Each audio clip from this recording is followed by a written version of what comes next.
What's up, everybody? What's up, MGTOW? This is a response video of sorts. I'm responding to BGS IBMOR on the topic of poverty and crime. As I see his main argument, which I could be wrong, it's that poverty causes crime and that poverty is caused by social bias towards black people. Now, I do agree that historical factors such as slavery, Jim Crow laws, and the minority status of blacks in the United States, alongside with just basic in-group bias, have played a huge role in black people's lack of extreme success in America. However, I do not agree that in the current era, that race-based social policy is the only limiting factor of social and economic advancement of black people. My argument is that the drastic advancement in technology has created industries that require a high IQ. I also argue that poverty itself is one of many epigenetic and environmental factors such as malnutrition, exposure to violence, abuse, lack of education, and lack of father parenting, and that all of these factors are proxies for each other, rather than how he claims that one leads to another in a unilateral chain of cause and effect. One of BGS's arguments is that IQ cannot be tested for in any objective way, and he rejects my evidence of IQ scores and the fact that they correlate with economic success, health, education levels, and crime. However, all of these factors do correlate.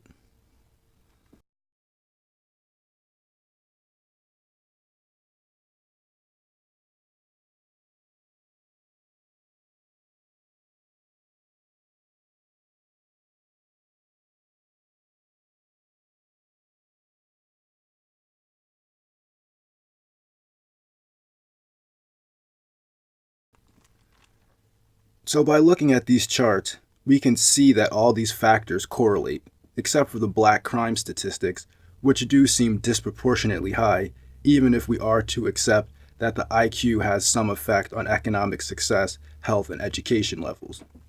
Moreover, even in ethnically homogeneous societies like Japan and China, higher IQ people earn more money. So are you going to claim that the Japanese are racist against the Japanese? How does that even work? How can a race be racist against itself? If the Japanese are quote-unquote racist against each other, wouldn't a more accurate term be classism? And even more defined as class realism? Based on the fact that people's innate abilities will relegate them to certain tasks in society. So what I'm referring to as epigenetic effects are those preconditions the child is born into and the likelihood that those conditions perpetuate the same epigenetic results. I'm not saying that any one of these factors, i.e. health, education level, economic level, exposure to violence, or IQ, is the cause of any one of the other factors, rather than all these factors work together to create the environment that the child is born into, making it more likely that these same conditions will be replicated by future generations, especially without a conscious effort to change the environmental conditions. And still then, after changing the environmental conditions, it could take many generations for the change to occur. As for the social bias argument, I think that was a great argument 30 or 40, maybe even 20 years ago, but I do not accept the argument that modern companies in 2018 would reject a qualified black man for a job in computing or engineering due to the color of his skin. Perhaps you could find some racist hiring practices. However, I think you would be very hard-pressed to find examples of that in 2018, and especially since a lot of major corporations are actively trying to hire black people or people from other cultures besides European because they're trying to fill their affirmative action quotas. One of the problems that I'm trying to point out is the problem of assimilation and integration based on the fact that a small percentage of a minority meets the prerequisite IQ levels to work in fields such as computing and advanced engineering. In fact, it's not just black people experiencing this problem, but also everyone else in the country who has an average IQ. As we all see, Centralization of industry and the shift from manufacturing to computing has created an environment in which the high-paying, high-skilled jobs are in the fields of STEM, and mainly in engineering and computing. As shown in these charts, the highest-paying jobs in the STEM field are engineering and computing, and then we can see from these other charts that blacks seem not to be interested in the field of STEM on average. And this is very similar to the feminist argument that women just aren't interested in taking dangerous jobs or high-stress jobs. It's the same thing. Maybe it's not their IQ, but whatever it is, they're not taking these jobs, and they're not studying for these positions. My second point on assimilation is that higher educated and higher earning people have less children on average, which is a problem society-wide as shown on this chart. It's not just a black thing. So while BGS was joking that I was implying that black men should mix with white women, that's not what I was saying. I'm saying that successful black people need to start fucking more. As we can see by this chart, low-income blacks are the most likely to have more kids and also more likely to have kids unintentionally. Having kids out of wedlock and unintentionally is also a correlative of poverty. Single motherhood also correlates with poverty. So what I'm getting at is that more of the people in bad epigenetic conditions are reproducing than those in good epigenetic conditions. And therefore, high-achieving blacks are a diminishing class, so to speak, and the low-achieving blacks are overrepresented, which does lead to more social bias in policymaking.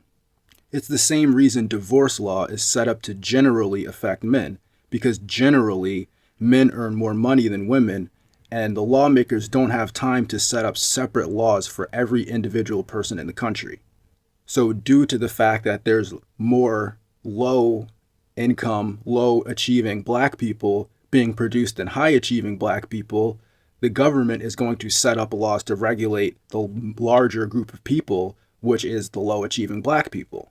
Saying all that, we can have a chicken and egg argument all day over what led to what. Poverty causes crime, poverty causes low education, poverty causes low health, poverty causes low IQ, or the other way around.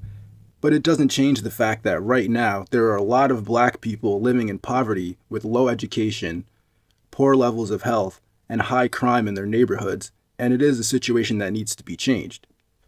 So my speculations are that black Americans have outsourced a lot of their intellectual labor to whites and Asians.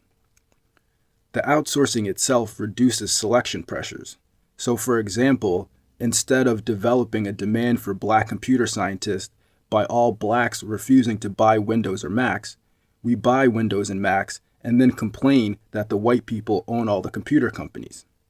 And as far as socialization goes, one can't deny that in general, there are a lot of black people that feel like education, speaking clear English, and studying complex topics like science and history are quote-unquote white people things. Also, I think that the hypergamy of the black female is part of the problem with the outsourcing. Black women want quote-unquote white status symbols such as brand name clothes, cars, and electronics that black people do not produce. And this in turn transfers a lot of money out of black America, and since women control 85% of consumer spending, we kind of have to look at what black women are doing and stop blaming everything on white people. Also, the typical MGTOW arguments still remain true. Single motherhood is just horrible for the population, increasing factors for crime and violence in the sons of these women and in the community at large that these single mother sons live in.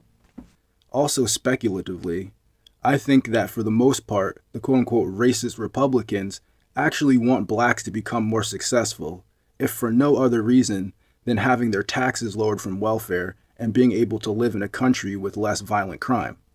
I also think that the Democrats and the left-wing party in general do know more about IQ and other biological differences than they're letting on, because a lot of those people study science at a high level and they know more than they're letting on. At least that's what I think.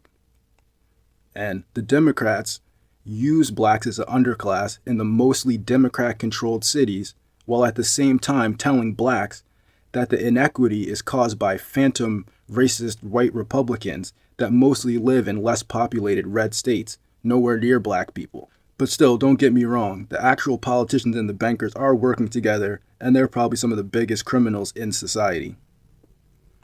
And I pretty much think that we should just cut the government or minimize it a lot, and especially cut corporate welfare and let all these too big to fail banks and companies just fail, because that's what everybody else has to do. So in short, I do think that there are some social problems which need further examination and discussion. However, I think that including biological factors along with historical and sociological factors can give us a better idea of what the problem is and how to fix it. So that's all I got for this one. Have a good day and go MGTOW.